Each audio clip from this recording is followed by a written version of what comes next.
Hello, everyone. You are welcome to this session today, and I'm super duper excited to be facilitating the session.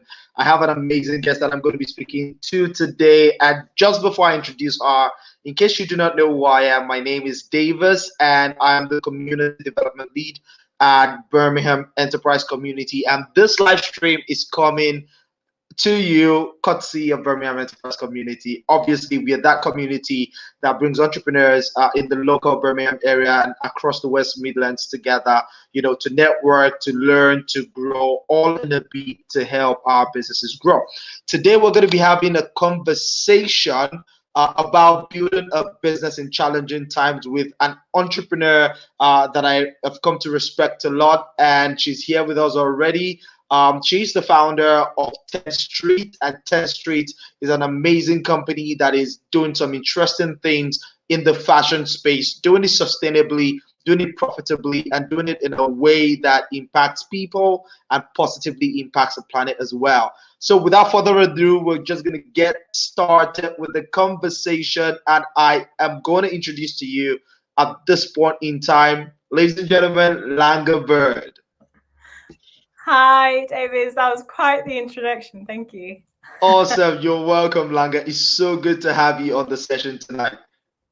Good to be here. Thank you so much for having me on. I was really glad to be asked. So thank you. It's a pleasure. It's definitely a pleasure to have you. And I mean, especially in the times that we're in, having conversations with entrepreneurs, practitioners who are actually in the process of building businesses, starting businesses, pivoting their businesses. It's really important for every single one of us because, I mean, this is how we get to learn, isn't it? Yeah. Like, I think the community side of things is really, first of all, what keeps you very sane, and also what just keeps you going in general, especially during times like this. Having other people to talk to, having other people's support to lean on is just really powerful. So yeah, absolutely. Definitely.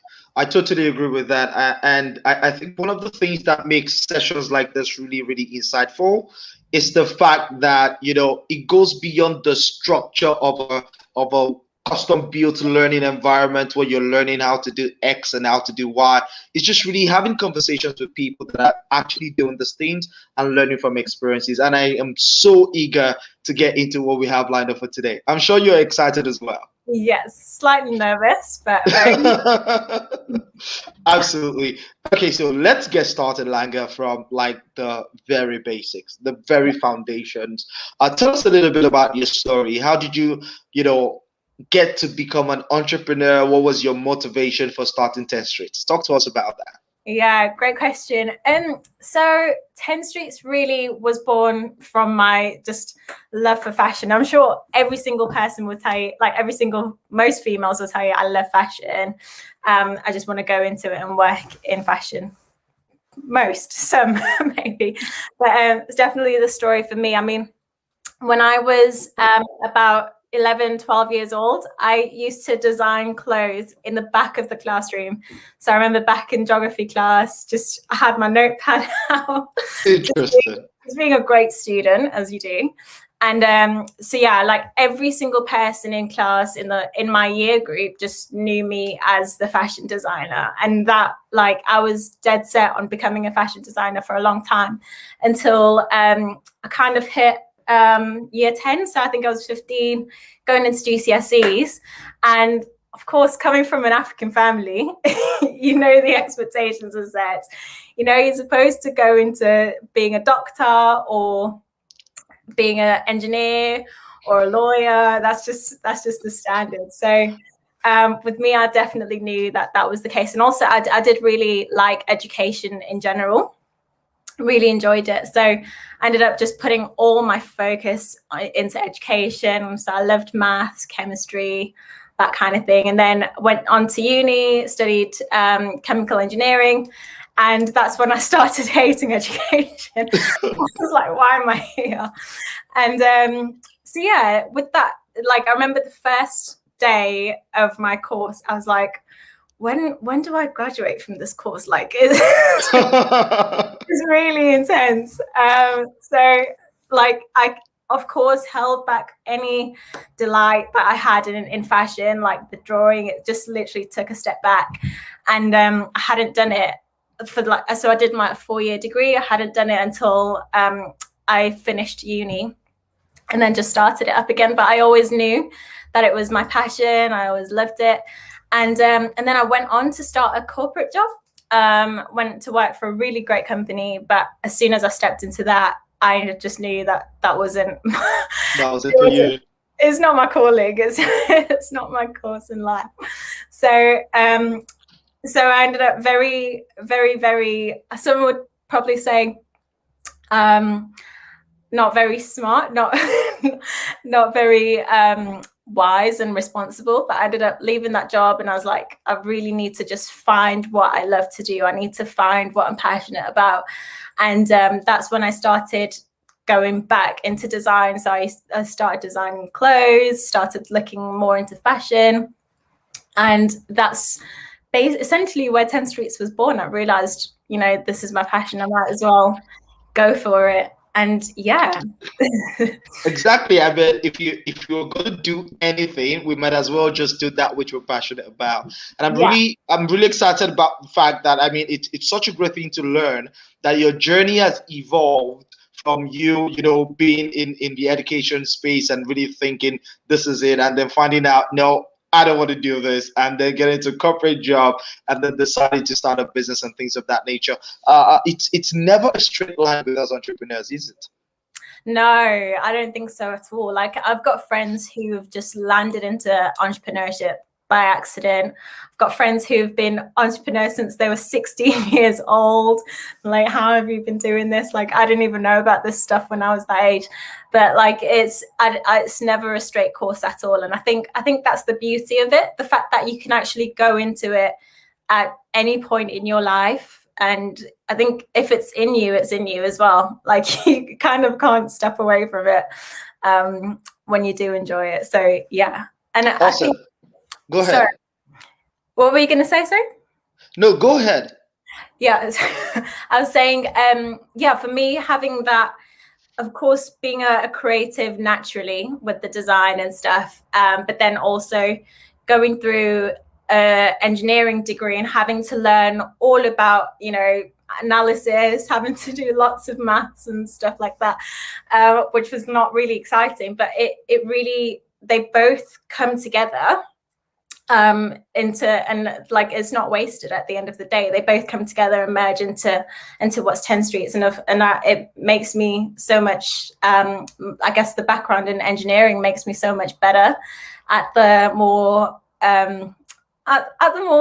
practical side compared to the creative side of business. So it's good. It's a win-win. Yeah, definitely. It's always a win-win. I mean, I have a similar experience. I know that so I'd studied accounting in my undergrad, but right from that time, I knew I was very passionate about entrepreneurship and helping entrepreneurs grow. I just love the world of entrepreneurship. And when I was going to start my startup in 2015, it ended up being a company that combines my passion for entrepreneurship with my accounting knowledge, even though I hated accounting at the time because my love was entrepreneurship. Yeah. But then, my business that eventually, was one that created a nexus between them both. So again, it doesn't make sense when we're looking forward. It only makes sense when we're looking backwards, and that's the story with us entrepreneurs. Now, before we get into the really hard stuff, like the core questions in terms of, how do you build businesses in challenging times and things of that nature? Tell us, first of all, in a minute or two, about what 10 Streets really is. So you've talked about the fact that it's a fashion brand and stuff, but whilst I was looking at the website, I found some interesting things that really differentiated you guys. I'd like you to talk a little bit about that. What makes 10 Streets different? Cool. So yeah, 10 Streets is a contemporary footwear brand inspired very heavily by my Southern African heritage. So I was born in Zimbabwe, raised by my grandma, and she was actually a seamstress as well. So she owned a interior design store. So heavily inspired by that. And of course, very strongly centered in values of ethics and sustainability. The reason for that is because of, firstly, of the way the fashion industry is moving in general, but then also just the need for it. I mean, realizing that the fashion industry has such a dire effect on the environment, and it's even more on people. Like just seeing, and I guess for myself, coming from a place of, you know, growing up in Zimbabwe, I've seen poverty. I've seen people literally living like in really, really bad situations that you wouldn't dream of anyone to live in.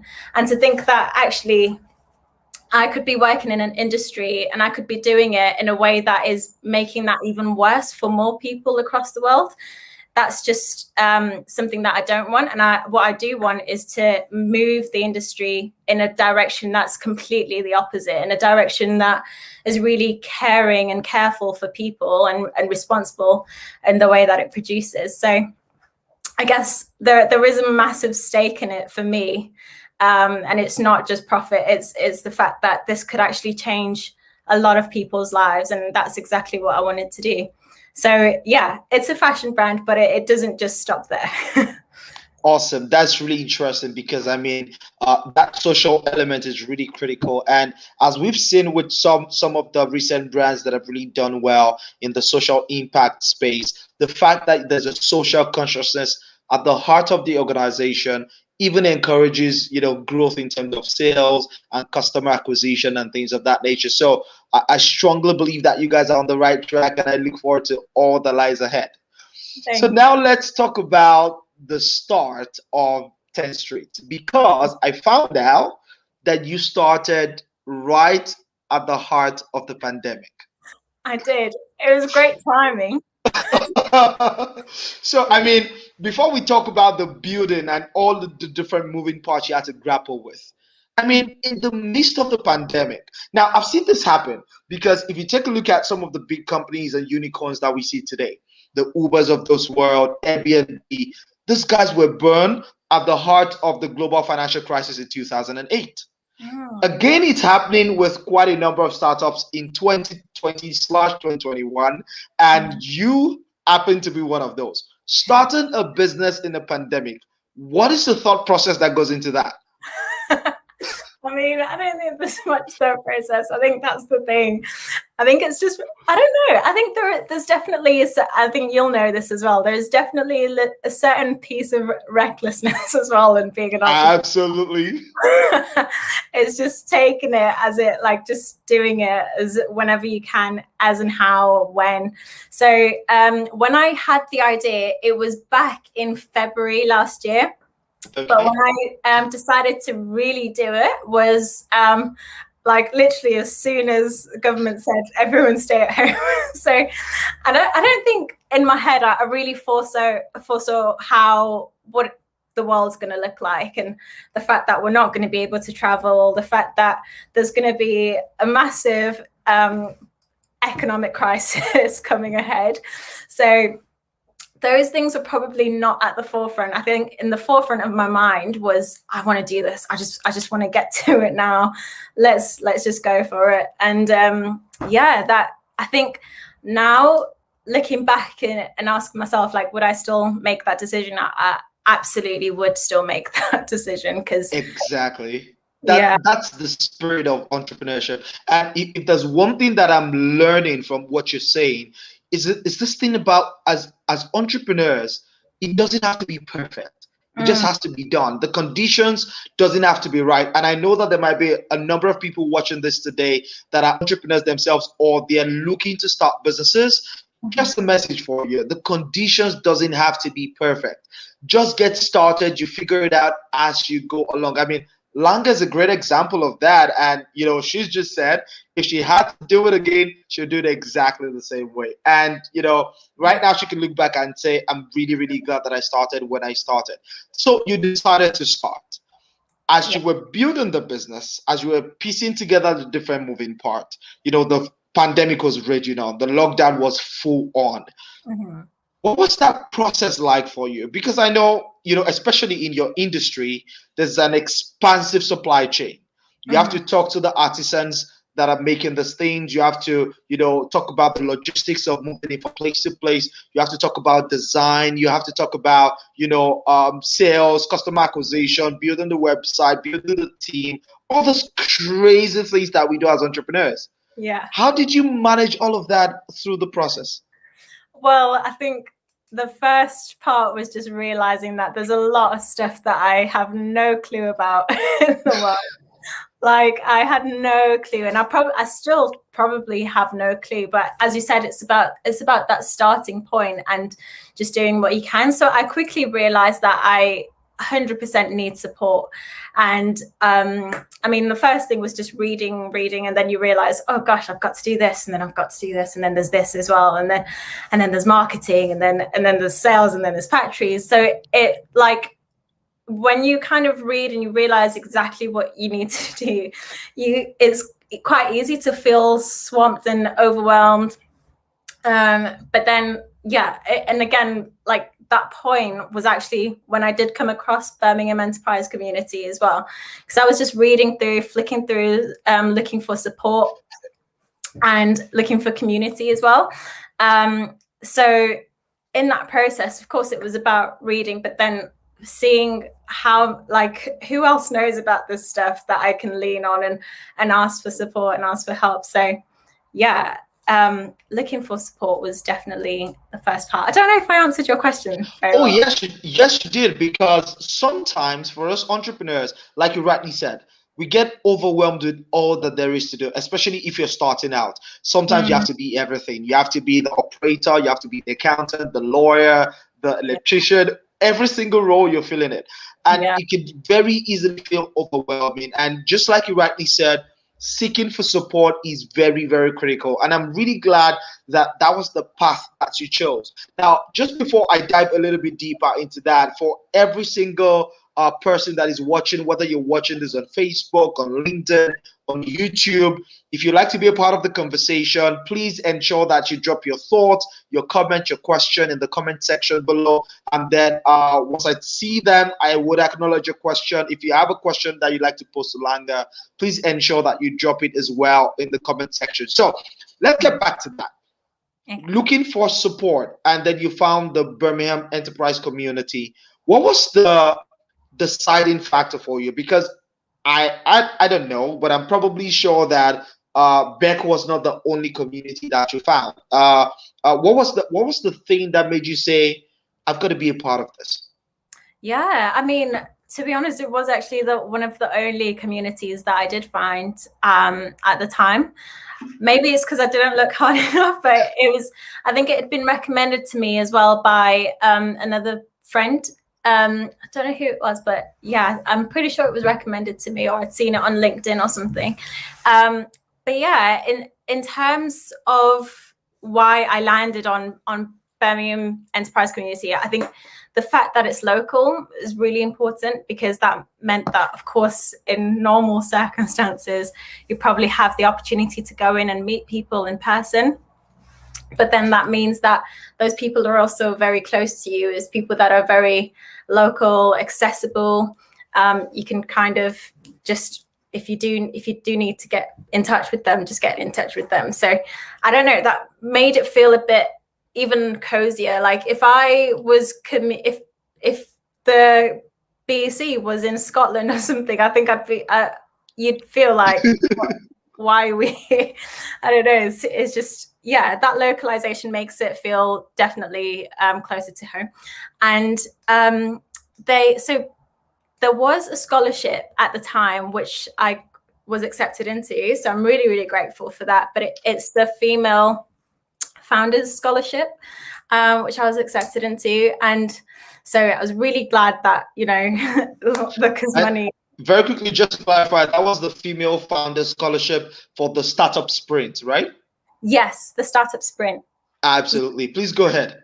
Yeah, that's it. And I think because it was a Startup Sprint, the name of it, I was like, okay, that sounds like exactly what I need, because I need to very, very quickly understand the whole, like, business world and the whole what it takes to actually build a business. And I need, like, I could spend weeks just reading, or like having various resources scattered from YouTube to books to, I don't know, Skillshare, but then having everything on one platform, having that support as well, having people to actually mentor you through it, and then also having the accountability of peers in the group as well.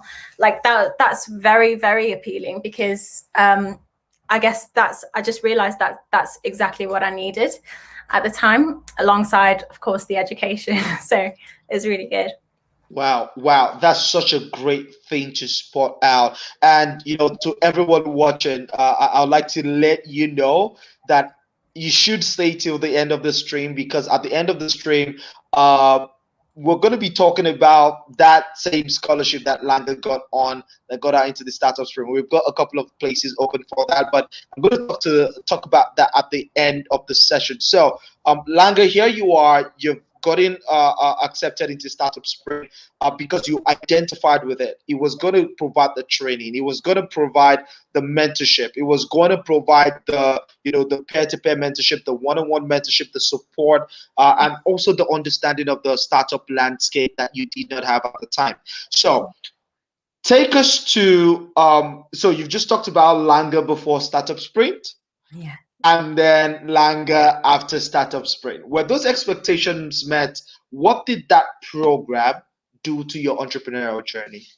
Yeah. Oh my gosh. I think I'd definitely be in a very different spot if I hadn't been on the program. Again, it was all about getting that landscape, as you said, that landscape understanding of the business world. So I think, that really equipped me to the fact that once this is over, I've at least got the tools and I know what's needed, what needs to go into it, to actually build something that's got firm foundations. So like I quickly realized again, like there are so many things that I just had no clue about. Like you just have no idea when you've never done something like that. And again, it's definitely a rush of like, oh my gosh, there's so much that I don't know. I know that feeling. Yeah, and it's like kind of stressful. Definitely stressful. But then because you're like with people that have done it before, like there's the mentors, there's like Amrin and Dan, like they've kind of got it paced out. So I remember there were weeks, so I think there was about 4 weeks of the whole sprint. So each week was themed with a specific thing. So I think there was, I don't know, I think it was entrepreneurship and mindset. And then there was some about money, legalities, and then there was marketing and things like that. You can correct me if I'm wrong. Oh yeah, you're so correct. I think in addition to that, there's a module on finding customers. There's a module on building your minimum viable product, your business model, things of that nature. Yeah, see, all those things like I had no clue about. I was like, what's a business model? Business model. So with that said, I can't remember your question, but I think it was what was it that helped me and supported me in that process? Am I correct? Yeah, you're correct, and you did answer it to some degree. In fact, we just got a question coming in from LinkedIn, and this person is saying, how much impact do you think getting support for the business had? How much impact did that support have on your business?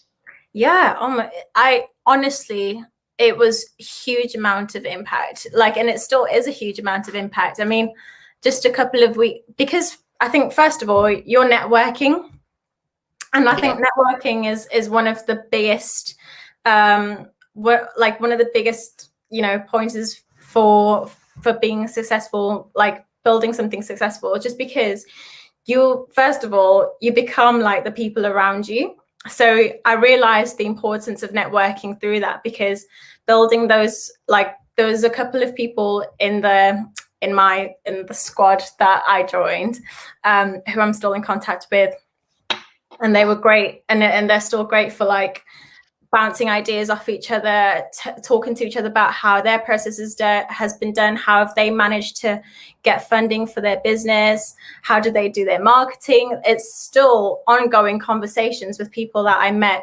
less than 12 months ago. And I'm sure that those relationships will keep going. And of course, having the mentor support as well. I've still got that. I spoke to BD just the other week as well, and he gave me some really grounding advice.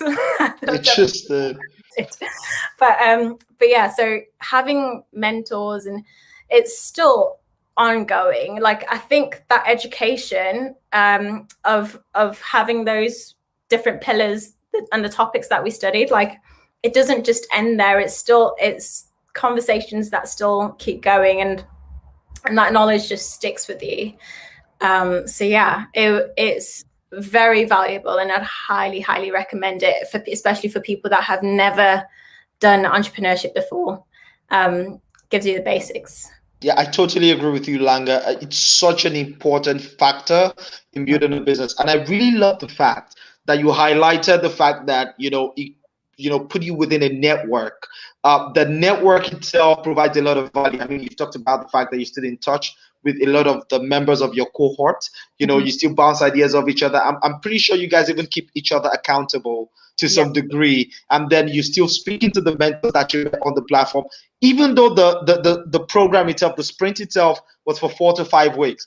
But this is like months and months later, and you're still getting the value from the program. And that for me really underscores the fact that there's a saying that we have in Africa, that it takes a village to raise a child, so and it takes a community really to build an entrepreneur. And that for me is one huge thing that I'm learning from your story. We're going to get into more questions, but I think I've gotten another question coming from LinkedIn. So someone says, really interested to hear if there are examples of how you took something you learned in the program and put it into the real world. Again, this is a very practical question, and I really love the fact that this question is coming up. So, a practical example of taking something you learned into the program and implementing it into your business building journey. Tell us about that. So I'd say the first one's more of a business one, and then the second one's more of a mindset one, which is all of business is about mindset. But one of the biggest, scariest parts of the course was at one point, BD, one of the mentors, he said, "Hey guys, we're going to go around the whole group. You've got 10 seconds, 20 seconds. I need you to give me a pitch." Give me the pitch. And bear in mind, like, this is just a few weeks into your business, so you really have no clue what your business is about at this point. And so we kind of went around the circle, and everyone's like, you can't really talk because you don't know what. You're nervous. Like, that's the ultimate elevator scenario. Yeah. And so BD was like, "Okay, no, next. who's coming next?" You didn't do a great job. So, but then obviously, in the long term, like, that is so valuable, and you realize that, oh gosh, like, I really don't know what I'm trying to do here. What am I actually trying to achieve? So having people question you, like question me at that time, was just really important, because I had to then go back, write down, and like really scrutinize, go back and write it down again, scrutinize it again, and really think about what I'm trying to do and what I'm trying to build, and make it, of course, as concise as possible so that people can understand it. Because one of the things that BD mentioned was that you don't have a lot of time to convince people that your business idea is great. So you have to learn how to communicate it, and communicate it really well. So that's one of the things that I did, and tried, still working on the pitch, but I think it's a lot better than it was 9 months ago. And the second point was one of Bethan, who's one of the mentors as well. Okay. She mentioned to me, I think at the beginning of the whole journey, I kind of used to doubt myself a lot, And I'm sure a lot of people, when they're starting out, like you do doubt yourself, and you do question yourself a lot, and think, oh, is this the right thing to do? So one of the main things that Beth Ann kind of gave me was like just the question of, you know, are you going to try and please everyone forever? Because your business really can't do that, and you can't do that. You have to just stick to an idea. If you've got an idea and you truly believe in it, stick to it, and also just don't apologize for it as well. I think that's one of Beth Ann's biggest things, just not apologizing for the way that you're going. Of course, being reasonable with it and putting your customers into consideration as well, and making every decision with the customer at the forefront. But then once you do make that decision, people who aren't your customers, you can't apologize to them, because your idea and your reasoning is valid. Exactly, and you're not there to serve everybody, and that's one of the things that I really love about the startup sprint, especially because it helps you identify the right group of people to target. There's a module that talks about the mindset. It's a very, very practical program, and I'm really excited that this sort of insights that come out from the program have now become guiding principles, because I mean, in your business, communication is really key. When we talk about pitching, a lot of people think that pitch is all about, doing a presentation to get grants or to pitch to investors. It's way beyond that, because what many people do not understand is that there is a pitch you give to investors. It's completely different than the pitch you give to your customers. Yeah. That one as well is completely different to the pitch that you give to potential employees, because you've got to get them to believe in the vision. It's completely different from the pitch you give to suppliers, so it can be very, very interesting, this thing called communication, especially when it comes to entrepreneurship. And I'm really glad that, you were able to take that experience out of Birmingham Enterprise Community. So tell us about the past couple of months then. So what I know that the business is moving along really well. When I checked you guys out on LinkedIn, I saw there were a couple of team members already on the platform, and I know that you guys are coming up with some really some new designs very soon. So tell us about what you've been up to over the past couple of months for the business. How has the business come along? Oh gosh, it's been a ride. Like, it's definitely, there's been a lot of stuff that's happened. So one of the first things, and this is something that I took away from Birmingham Enterprise Community as well, was actually validating your idea as much as possible at that stage. So one of the first things that I did was to run some online Zoom calls to do some, I forgot what you call them. Focus groups, surveys. Yeah, so focus groups. So I sent emails around to all my friends, family, and people in their network as well. Got them onto focus groups, asking them about what they expect from the fashion, from the footwear industry, from the shoes that they normally buy, from the shops that they normally buy at, and what their personal thoughts are. So there's that part. And I think from that as well, you kind of learn quickly that your friends and family, probably not your customers. Definitely. Yeah, definitely not. So I learned that very quickly. So, but it wasn't wasted, because it helps to frame your mind as well about people's thoughts on sustainability. Are they willing to pay more? Like who actually, it kind of guides you to figure out who your actual customers are. Yeah, exactly. So aside from that, we've had some designs. So I hired a freelance footwear designer to actually, so I probably see myself more as a creative director. But then I don't know how to design shoes. So the freelance footwear designer would kind of take all my ideas, put them on paper, and then create some spec sheets. And then the spec sheets then would go to the factories. So at the moment, we are looking for manufacturers, mainly in Europe. I found a couple, and I guess it's about narrowing them down to your needs as well. But then it's in terms of that, the spec sheets would go to them, and then you'd see from that as well, like, what is the offering with them? Do they have the same vision? Have they made shoes in similar styles that you're making? Do they seem like a a business partner that you can see yourself working with 2 years, 3 years, 10 years down the line?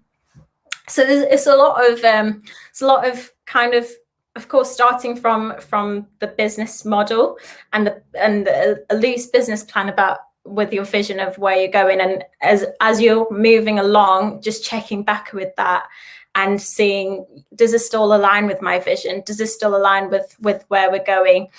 Does it fit, the amount of money that we're trying to raise?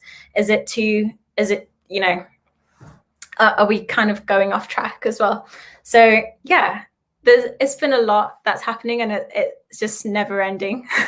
Absolutely, it's never ending, because I mean, the process of entrepreneurship is just this, continuous iteration of learning and building and testing and changing and things of that nature. Because again, I did find out from one of the key phrases that I picked up from your story on the website is, no compromise on quality, even when we're trying to be like super sustainable and ensure that we're ethical in terms of our sourcing and things of that nature. And I really love the fact that, you've really taken a stand in that regard, especially when it comes to the values, the core values that the business really, really stands for. And I think that it is things like this, subtle as they may be, it is things like this that really stands a brand out and stands a business out, amidst a large group of, businesses in the same sector and the same industry.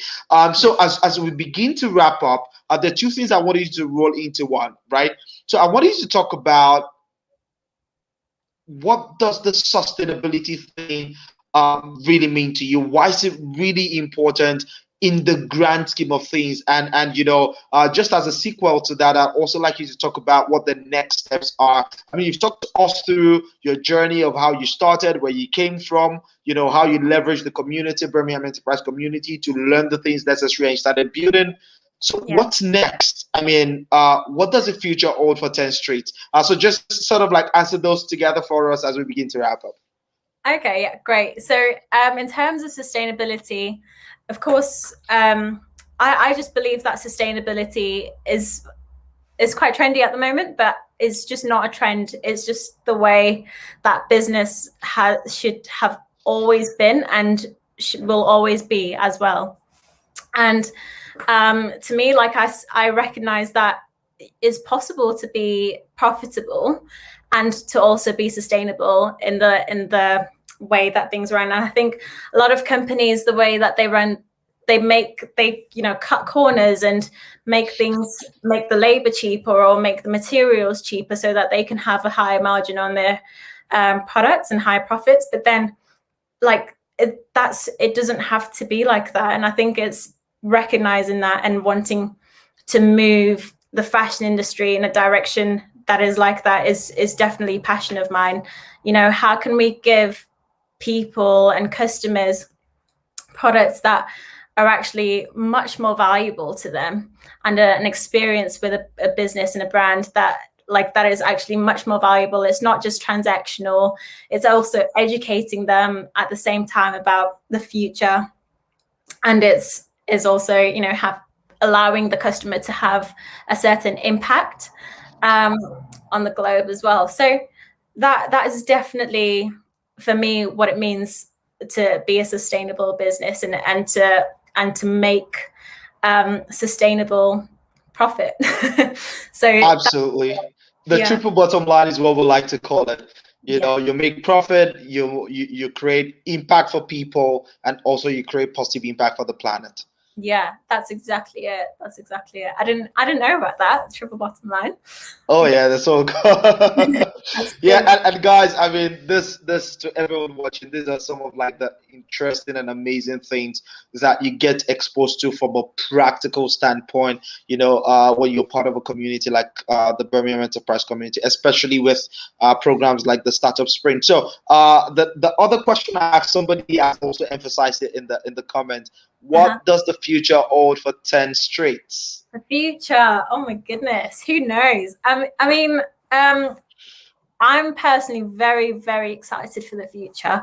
The most near future is to obviously get the shoes produced, get them out to customers, and create a really strong, impactful message that customers can take with them, and that they can actually take to their friends and to their family members, and also educate more people. So that is for the near future, is to get the products out. The aim is to, we are starting with footwear, but the aim in the future is to go down the apparel route, and also even further down the line to go into homeware as well. So that is, I don't know, maybe in the next 10 years, having homeware in there. But I'd say one of the things that is really, really close to my heart is creating more sustainable economic opportunities for people in underdeveloped areas of the globe. So, of course, for me, coming from Zimbabwe, one of the biggest thing for me is to, start trading with more countries across the globe that, that have like lower in terms of GDP and so on. So yeah, I'd say I really want to start trading, and also just shining a light on the artisanry that happens in African nations, in South Africa, and also in India and more Asian countries as well. So rather than, hopefully, people will stop shopping at the country, at brands that, they don't. You use the word for them on your platform. You call them fast fashion. Yeah, fast fashion. Fast fashion is a real thing, and hopefully people will, the demand will grow for more companies that aren't fast fashion, they're slow fashion, and they care about the garment workers that produce the clothing and the shoes. And hopefully that means in the long term, more and more garment workers in less economically developed countries will start being paid a fair wage. Absolutely. See, Langa, when I come across entrepreneurs like yourself, who are not just out there to make a quick buck, but also to create impact, improve people's lives, and also ensure that the planet is well taken care of. I just, really, really have a lot of respect for what you're doing, because you could have taken the easy way out, join the fast fashion, craze, order stuff from place and just get it done and just move ahead and not care about the trail you're leaving behind. But thank you for being the difference. I am really, really grateful to you. And I'm sure that all the artisans and the people that get the impact from the works that you do are also quite grateful as well. And guys, if you're watching this, whether you're watching this on LinkedIn or YouTube or Facebook, or even if you're watching this as a repeat broadcast, one thing that I'd like to emphasize to you really, really extensively is that you leverage communities for your growth. Okay, there's a question there. So guys, if you have any questions, please ensure that you drop them in the comment section. We're keeping an eye on that.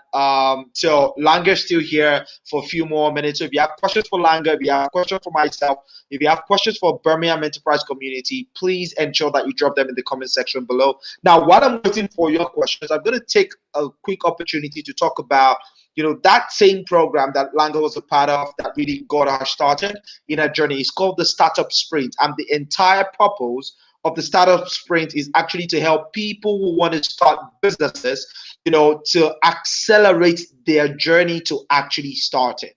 Now, I know there are a lot of programs around. In fact, when the pandemic came around, there was a lot of business support and training programs.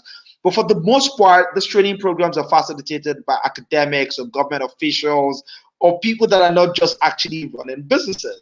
And they teach you, so that you can give you knowledge. But when it comes to the Birmingham Enterprise Community and Startup Sprint, our focus is helping you to actually act and build. So some of the modules, that it's a 5-week program, some of the modules you're going to be participating in, or you're going to be taught on, includes, the entrepreneurial mindset, figuring that out. As Langa told you, that really helped her at some point.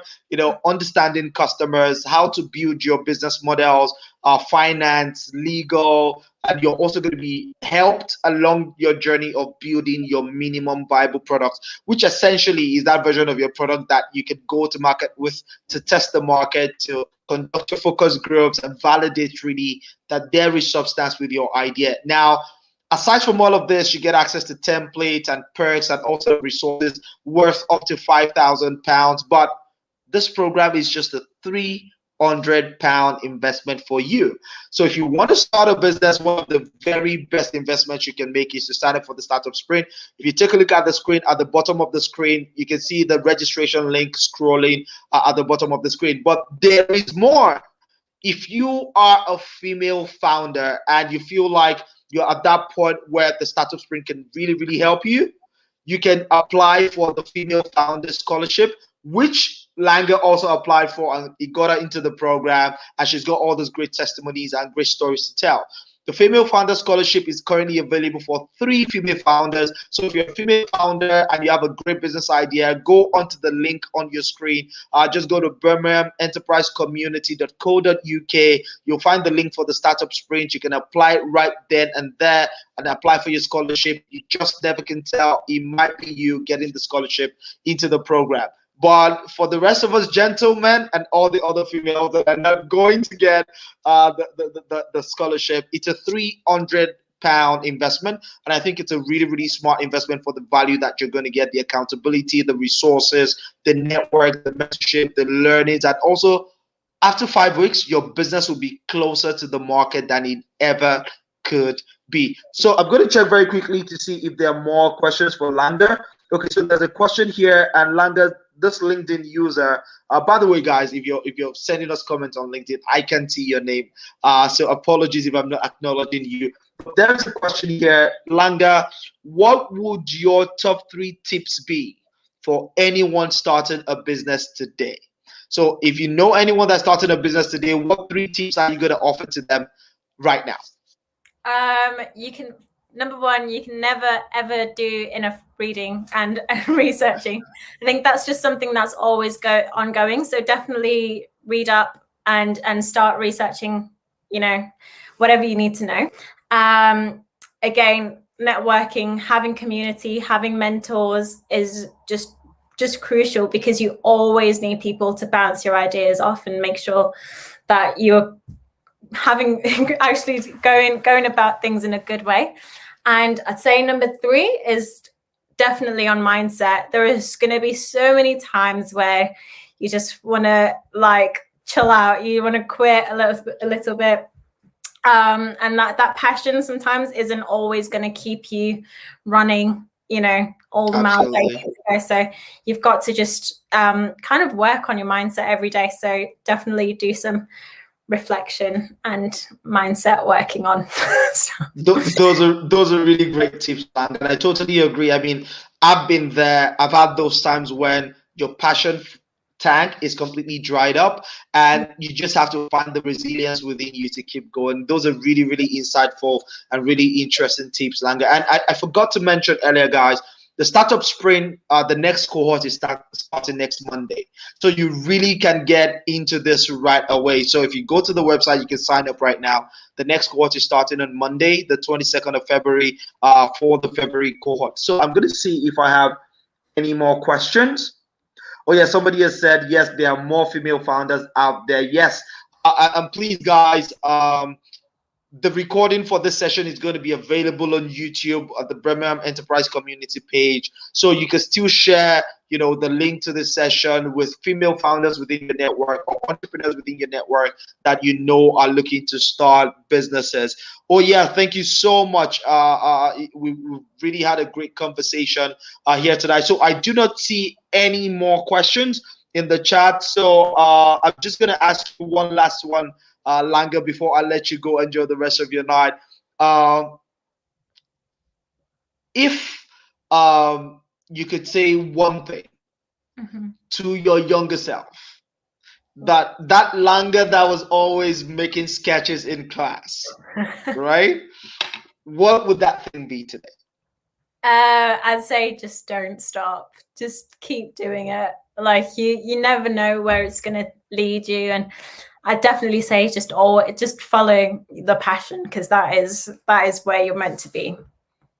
Absolutely. Don't stop. I really love that, because one of the things that I love to say to myself and to other people is take action, because doing makes the difference. So just keep going, don't stop. And I love this quote. I think it was originally made by Steve Jobs. I'm not quite sure, but he says it only ever makes sense when you're looking backwards. So when you're looking forward, it's quite challenging. There's so many moving parts. You feel overwhelmed sometimes, but if you take the right steps, it's like driving at night. When you're driving at night, your headlamp can only see 50 meters.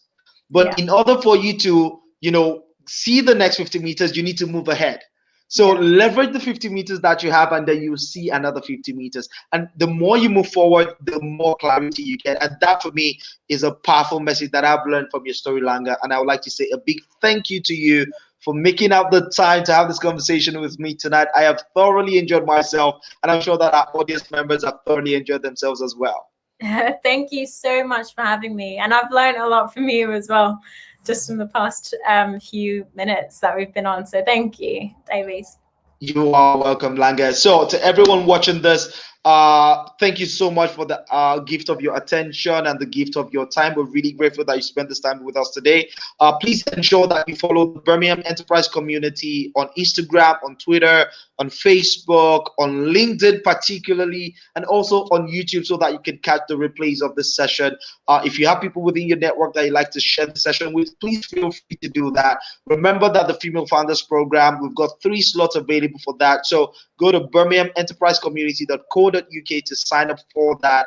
And lastly, I'm going to say to you, the startup sprint begins on the 22nd of February. It would really help shape your startup journey and accelerate your journey to actually getting into the market. The links for that is currently scrolling at the bottom of your screen. So take action right now, because doing makes a difference.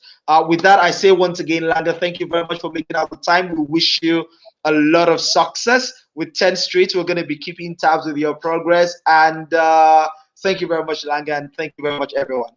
Thank you, Davies. Speak soon.